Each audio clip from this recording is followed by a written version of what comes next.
Hello, my name is Daisy Foss and I'm so excited to be on UK Health Radio.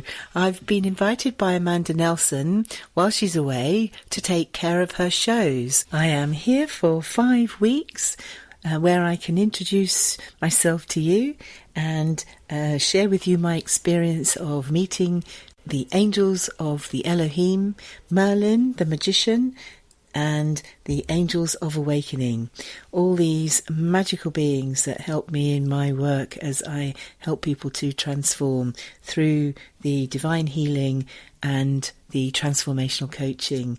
So really look forward to getting to know you and sharing my stories.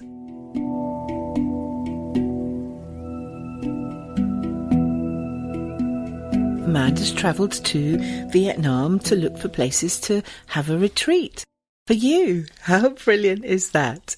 And a proper treat. And I hope that that's what my show is going to do today, is to bring you treats for the period of Easter, this time in the cycle of the year that the bunnies come out, the eggs come out, and of course the goddess Ostara comes out as well.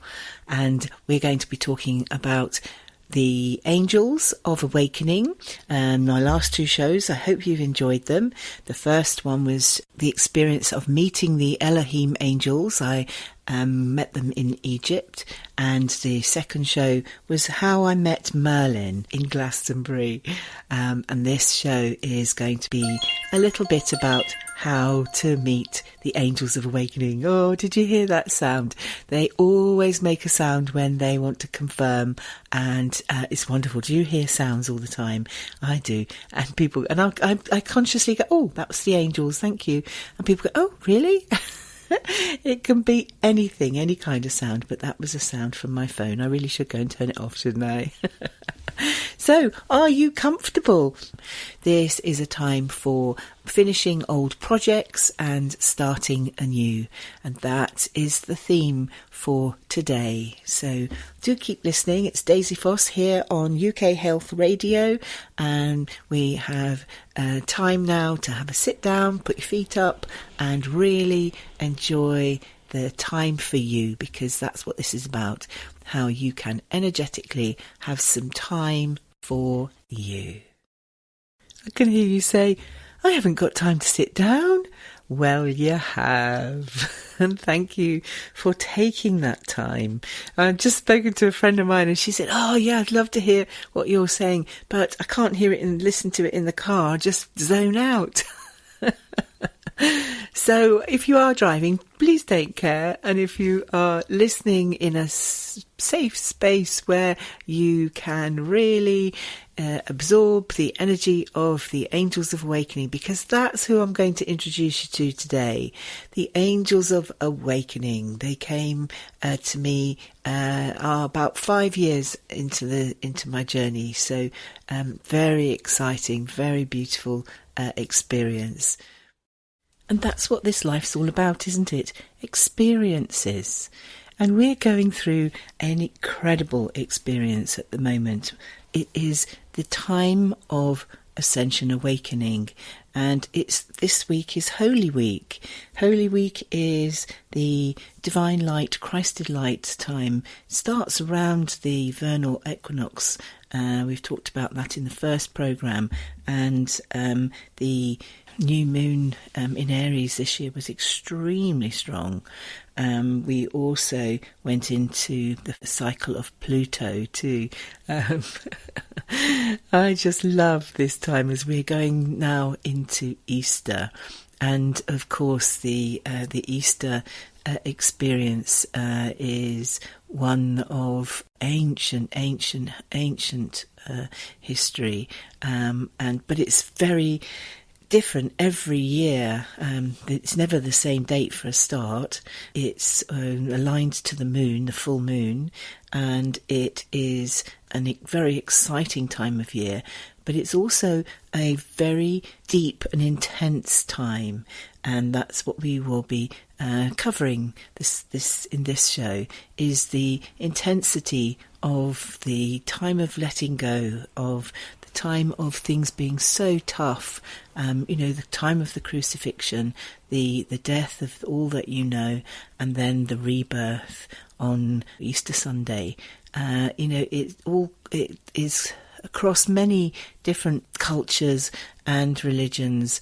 It's at the time of the Passover, it's the time of the Exodus from Egypt. So, and those who've been listening to me know that my story is very much about being in and around Egypt, especially on these sacred spiritual journeys. So, Easter, what does it mean to you? What does this time of year, the time of the spring, the time when things are starting to wake up, again we talked about that in the second show, all the magic of Merlin and all the things that are happening around us. The stars and the planets are aligned, the energy of this time of ascension.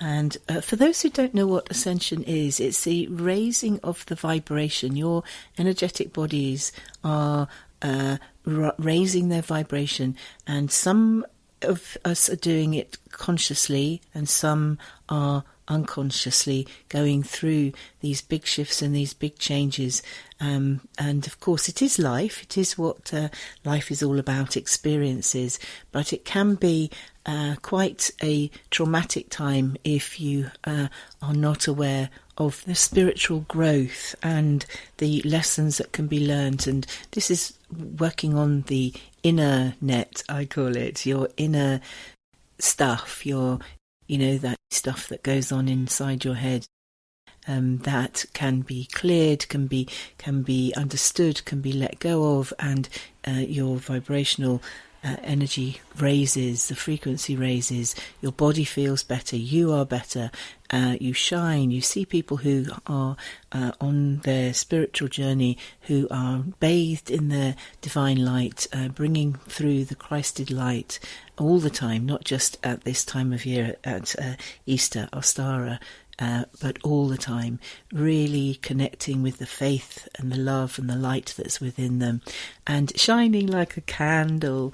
This Christed light comes from the deep within. It's the flame of love, the divine light that shines from within, and this is the ascension process. It's not simple, and it's certainly not easy. It takes effort and it takes courage, and it really sorts out the metal within you, but it's worth it. It's worth it to really feel different, less burdened, less angry, less... Oh, what else do you feel like when you are unconscious and unaware that there's this whole incredible, expansive, energetic world that you can explore and find out about yourself and other people and the relationships, and how being connected to nature, being connected to the divine, just brings happiness. It really does bring joy and happiness and new beginnings, new things, a newness about every day being a beautiful day where you wake up and you can do something that brings you joy.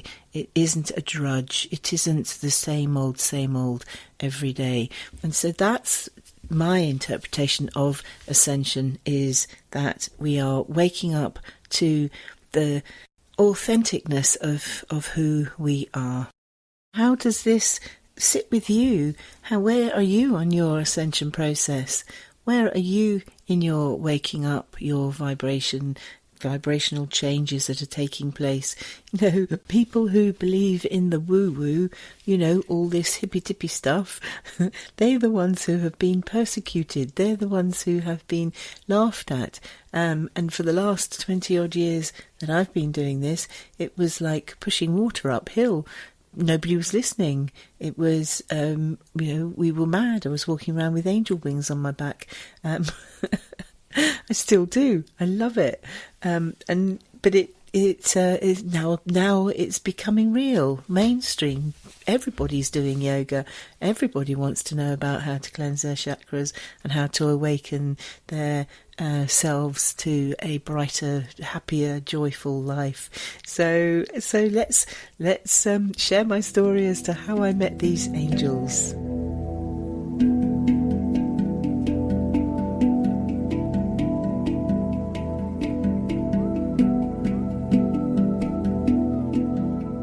Are you sitting comfortably? I will begin. Oh, goodness me, I love this story. I have recounted it so many times, and the angels love it as well every time. So if you've got any questions about angels, whether it's the angels of the Elohim or the angels of awakening, do please contact me. I'd be delighted to hear your stories and help in any way I can if you've been having experiences that you're not sure about or how to process. So and that's what I was doing in Egypt. I was learning how to process. How I met these angels of awakening in the Great Pyramid. Paul and I were going to Egypt twice a year from 2000, and it was at the same time every year, March equinox and the autumn equinox. So we were there for the springtime in March, again over this very special time, often just before Easter, and we would be soaking up the energy of the temples and of the Great Pyramid. And since the very first time that we went, which was 2000, I had been working with the angels of the Elohim.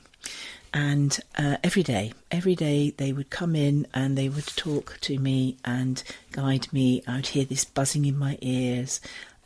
So it would... lots of signs to know that the angels are with you, and especially in Egypt. I mean, everything is vamped up there. Everything is much more vibrant and just amplified. I found that with all sacred sites around the world, not just in Glastonbury or in Damanhur or in Mount Shasta. Where else have I been? Australia, Uluru. Most sacred sites, there is a buzz to them. You can visualise and you can see and you can hear. Your clairs, your clairvoyance, your clairsentience and claircognizance are often heightened by the sacred sites. And so it was. Paul and I were really enjoying these sacred journeys with meeting our tribe, meeting lots of people, and learning so much about each other and so much about ourselves, until one day we both saw and experienced something that was to change everything. Oh, goodness me. Even now when I think about it, it was amazing. Do you have experiences that just make you smile? Do you think, oh gosh, that was so incredible at the time, I didn't appreciate it, but now I really do? And that's how it is with this story. So, it was our third year, and we were travelling across on a little ferry boat in Aswan to the temple of Philae, Isis's temple, the goddess Isis. And we were with Isis, who was our guide, and so she was in physical incarnation, but also energetically there as well. It was pretty weird, but we didn't think anything of it at the time. And we were all in white, and we were all in silence as we crossed from the ferry to the island. And we walked into the temple in silence, with reverence, and as we walked into the temple and went through all the initiations and all the ceremonies that were taking place for us for the spring equinox, for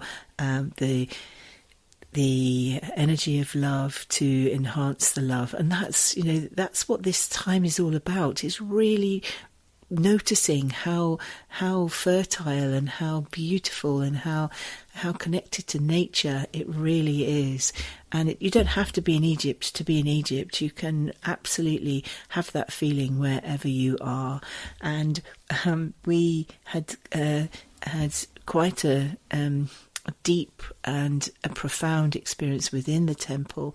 And it hadn't been the first time we'd been there, but this was something special. We didn't quite know why or what it was that was going to happen next. And so when we came out of the temple, she stopped in the middle of the festival hall, and she just stood there and said, "Oh my goodness." And we all stood in front of this big round rock. It's called a stele. And this stele has lots of hieroglyphs on it. The stele must have been 8 foot tall or 8 foot round. There was a little wall around it as well. We all stood in front of it, and Isis stopped and went into trance. And she said, "This is a stargate, ladies and gentlemen."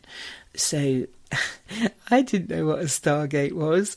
Even having travelled with her about 6 or 7 times, this was new to me. What was a stargate?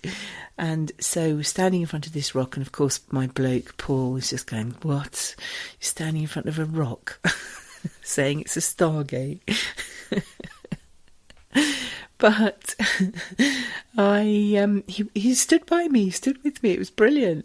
I was again quite sceptical, not swallowing the whole story, just really observing it, and I knew that angels existed because I had experience. I had met the Elohim angels. I knew of them.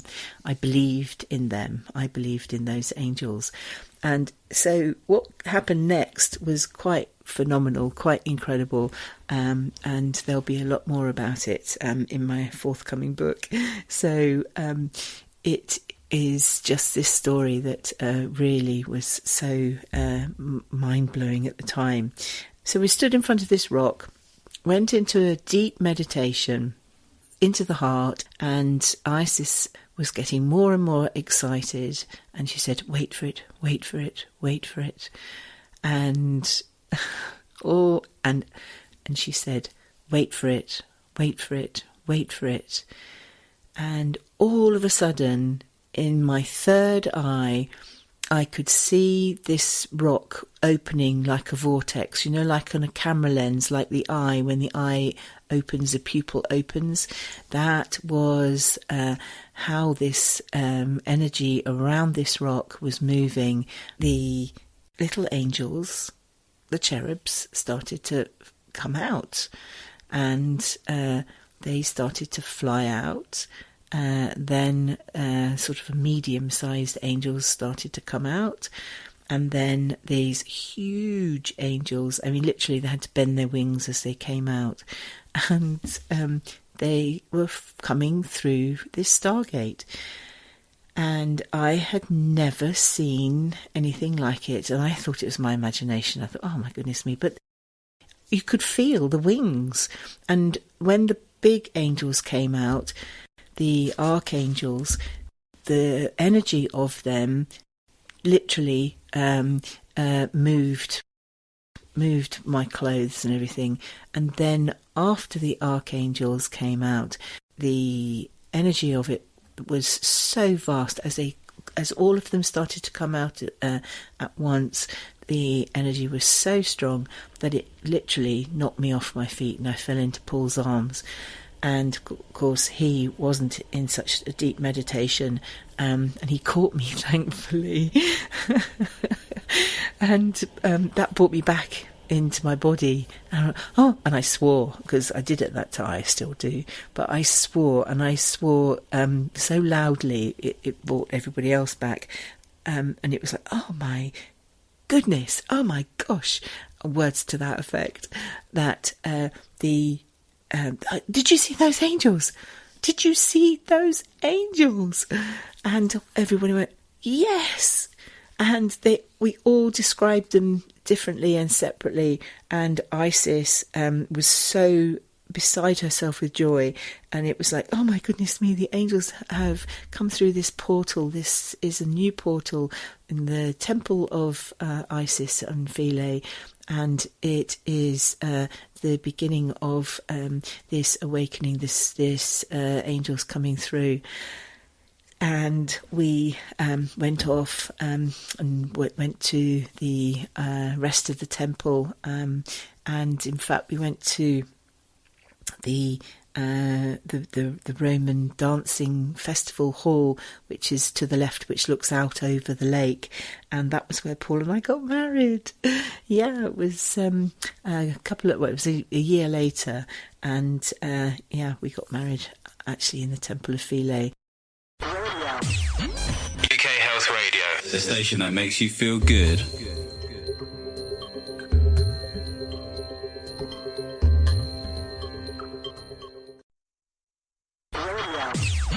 UK Health Radio, the station that makes you feel good.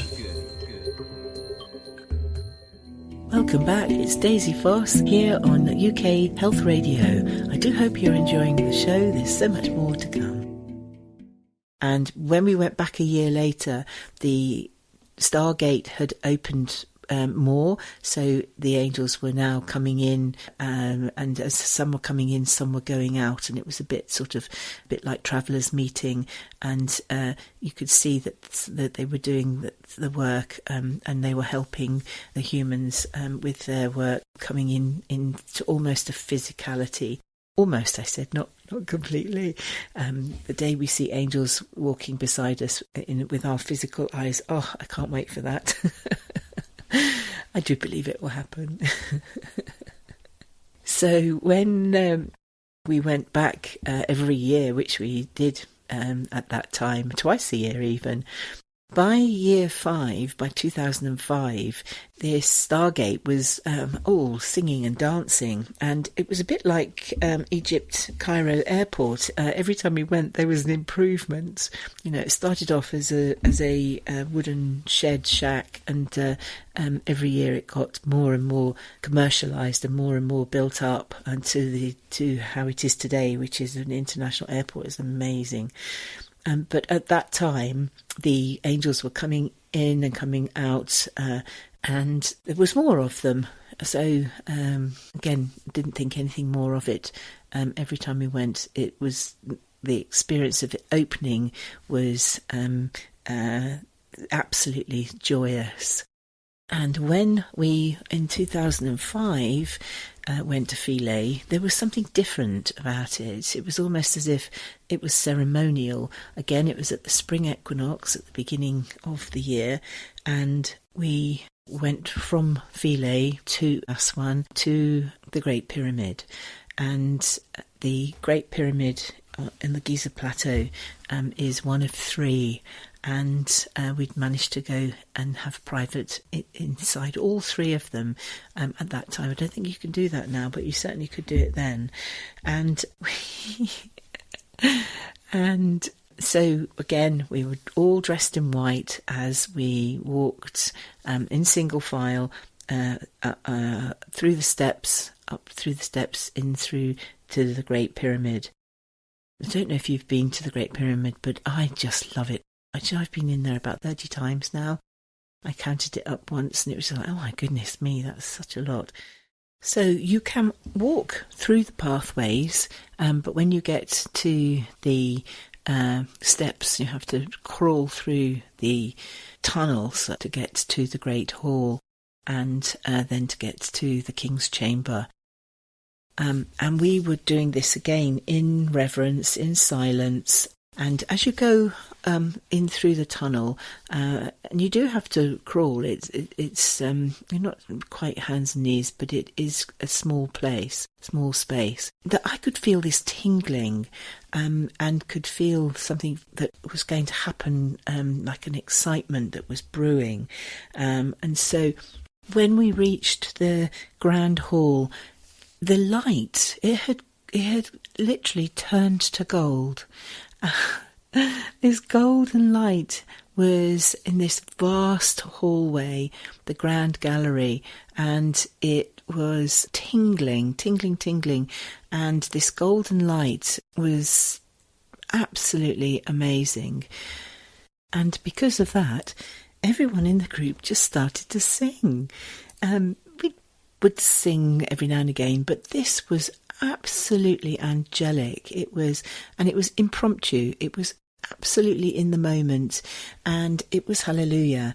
And it was as if the vibe had just reached everybody, and because of that, the joy of reaching the King's Chamber was such a high vibration. Everybody in our group was so ready for what was going to happen next. Because of that, the next bit, I think, was just off the scale. So we reached the King's Chamber and all filed in. There was about 44 of us on this journey, so it was quite a big group. And because of that, the frequency of the group was high, and because of that, the meditation was very deep. So there we were in the King's Chamber, and I was sitting next to my best friend in the dark. Paul was one side, she was the other, and we were again chanting and singing, until finally Isis said we'd reached the 13th dimension. And it was at this point that the blue light just appeared in the centre of the King's Chamber. It moved around slowly, round the group, around the King's Chamber, and bathing us all in this blue light. It was just unbelievable. And ever since then, I have had this deep love that you just can't really explain, because it was connecting with these angels, and these were the angels, the very large angels that had come out last from the Stargate all that time ago in Philae, and they had shown themselves now and announced that they were ready to come and to hold the world in its phase of ascension that we're in right now. These angels of awakening, we can't go to the 13th dimension, but they can come to us. We were so lucky to have that experience in the Great Pyramid that year. I've been so many times since, and nothing happened quite like that. It really was phenomenal. And these angels are so huge. They literally hold the planet.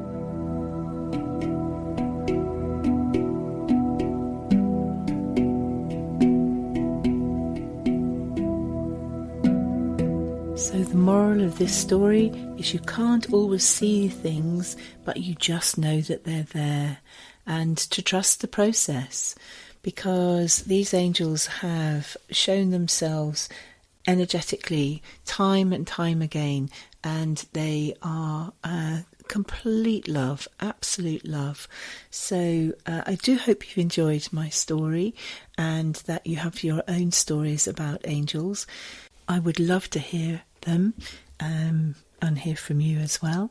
You can contact me on my website, daisyfoss.com, or have a look at my socials. That's Facebook or Twitter or Instagram, and I'm also on TikTok, much to the delight of my grandchildren. I promised you treats, didn't I? And you thought I'd forgotten. I do love this time of year. It really brings everything for me to a beginning and an end. It is you're coming out of the darkness of the winter, and you're going into the spring and the joy of the summer. And the traditions from the goddess Ostara, which is a very old tradition, and it doesn't matter which religion you are attached to or connected to or have faith in, you are all at this time experiencing the light and the dark, the difference of the sacrifice and the trauma of the past and the new beginnings and the resurrections for the future and the birthing of something new. So this beautiful goddess Ostara, she really had the energy of the pagan religion of the egg being a symbol of life, and of course without the egg there is no life. So in the pagan tradition, you at this time of year, and it would start around the spring equinox, go right through the new moon, through to the Holy Week, through to the full moon, and of course what we call Easter, or Ostara is the pagan name. And the tradition that the treats that you would have would the women would paint the eggs red, and this would be the red for the earth, for the red tent, for the energy of fertilization, and the red would be the energy of the blood, and they would bury them with a seedling, and they would then wait for that to germinate and leaf and fruit. And when the early Christians arrived, especially in the north of these lands, they would send the children out to dig up the eggs. They didn't approve of this pagan tradition, and that's the beginning of the tradition of Easter egg hunting.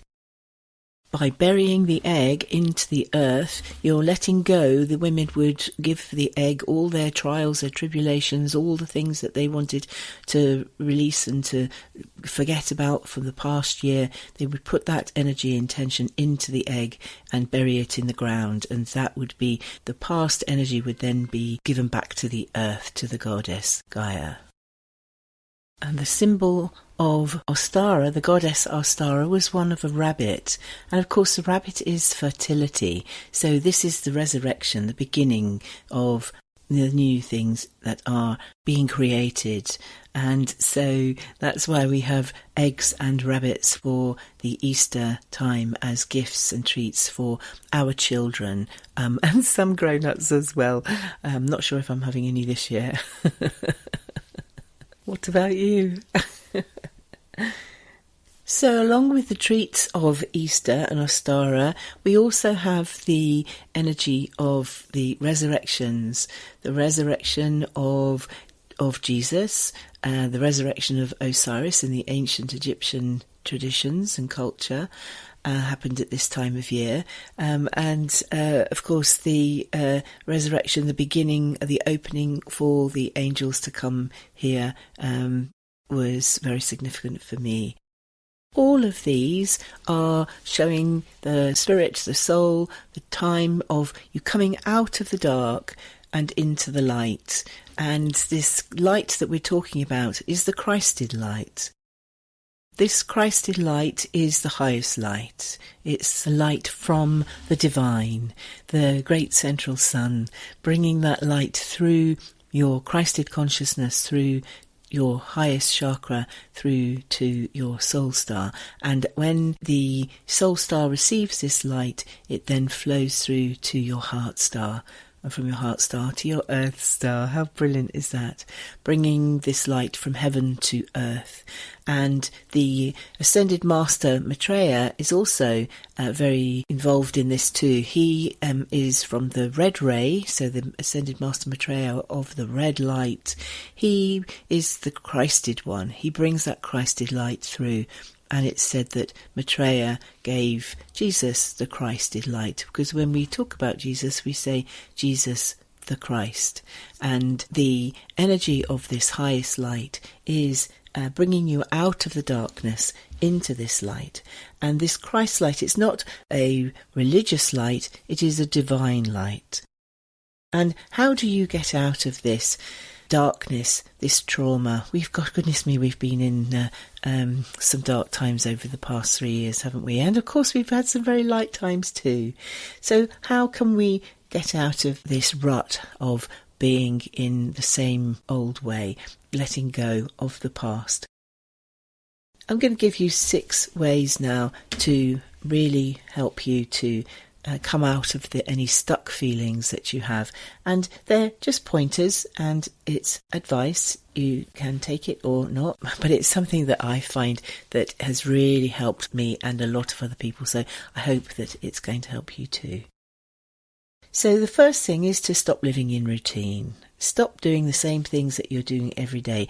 Try something new. Try something new, even if it's just one thing a day. Spend more time with others. Finding time to connect with old friends and new ones. If you don't feel that you have any, then go to the supermarket and start talking to people. It is wonderful when you reconnect with others. Spending more time in nature, this will really help the divine light come through, and you'll feel so much better getting that grass under your feet, really feeling that connection. You know, I hug a tree. I love hugging trees. So many of my friends laugh when I hug the trees, but you know, it doesn't have to be a small tree that you can get your arms around. It really can be the biggest oak in the woods or in the park.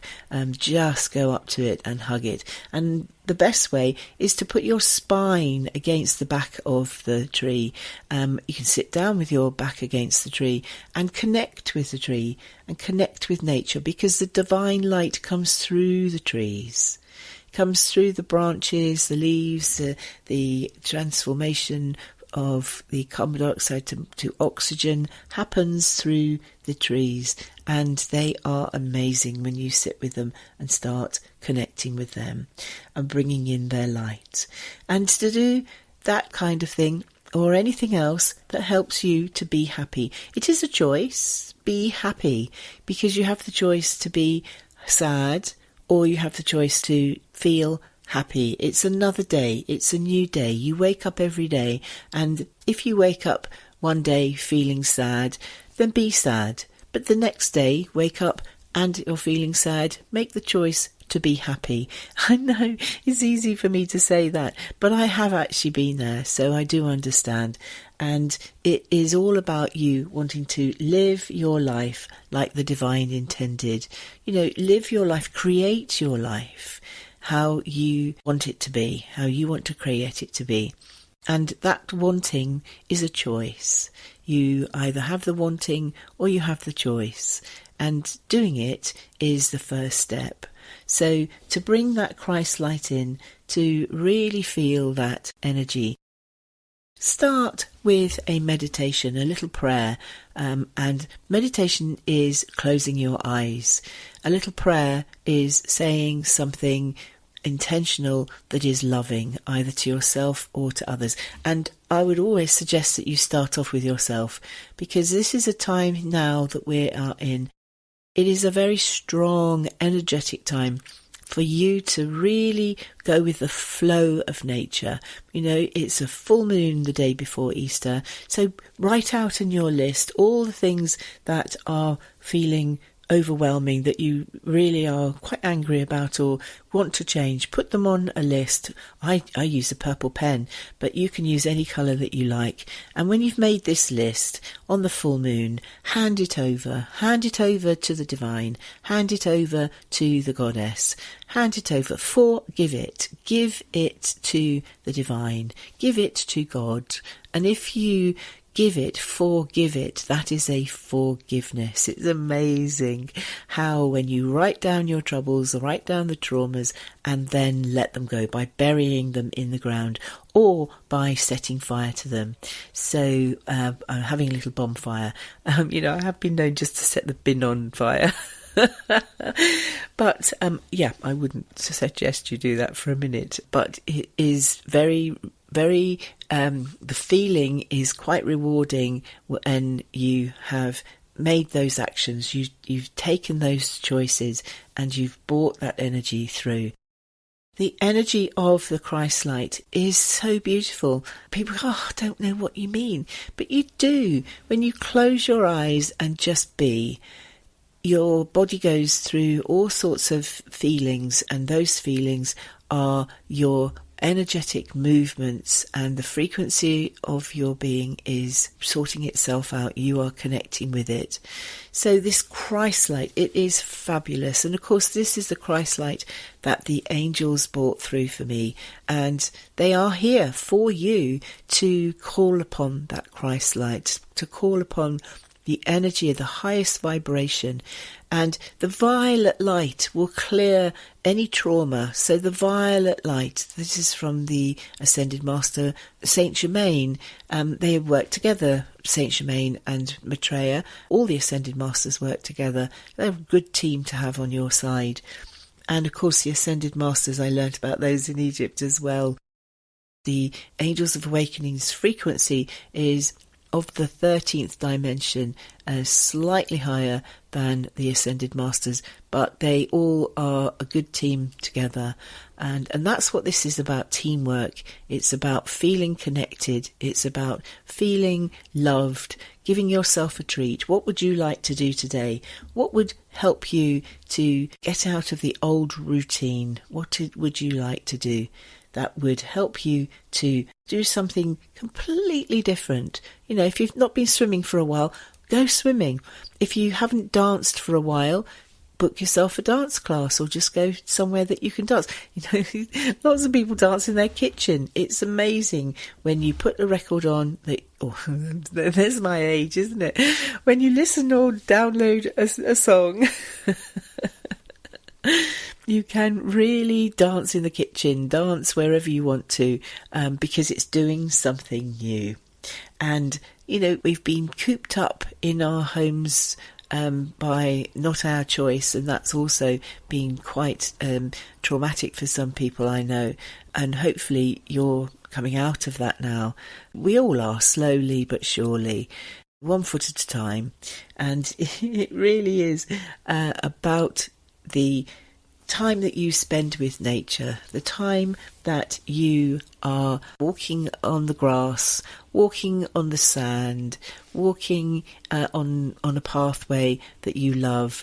And if you're not, then choose one that will really help you and really take you to somewhere new, because being unhappy is the past. Being unhappy is dwelling in the past, having regrets, having guilt, having all the things that are in the darkness. And so by making the choice to choose a new way of doing something is really helpful and really good for you. So help yourself to live life and really get out there, do something new. I'd love to hear what you're going to do. I'd love to hear how you are changing the way you have been over the past 3 months, because this is going into the next 3 months. We're going from Easter into the summer solstice. So the next 3 months will be all about the flowering and the fruiting and then the harvest. How cool is that? That happens in the autumn equinox. UK Health Radio, the station that makes you feel good.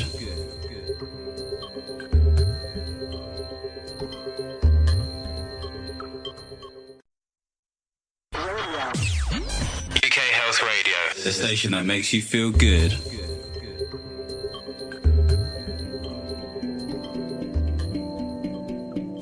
Welcome back, it's Daisy Foss on UK Health Radio.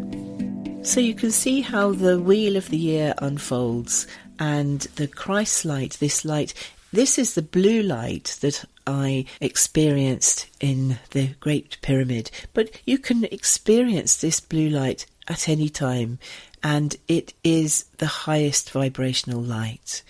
And the blue light is the Christed consciousness from your Christed consciousness chakra. That is your highest chakra.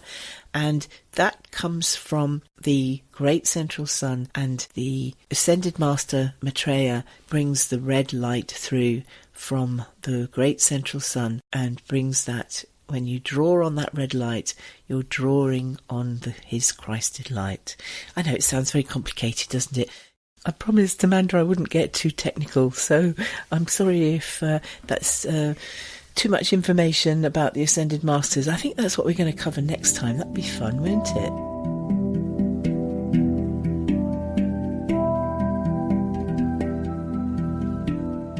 I want to thank you for listening to me, Daisy Foss, on UK Health Radio, and I've really enjoyed this experience, and I hope you've enjoyed meeting me through my stories. I wish you a very happy Easter, and I look forward to talking to you again soon. Lots of love. Daisy Foss.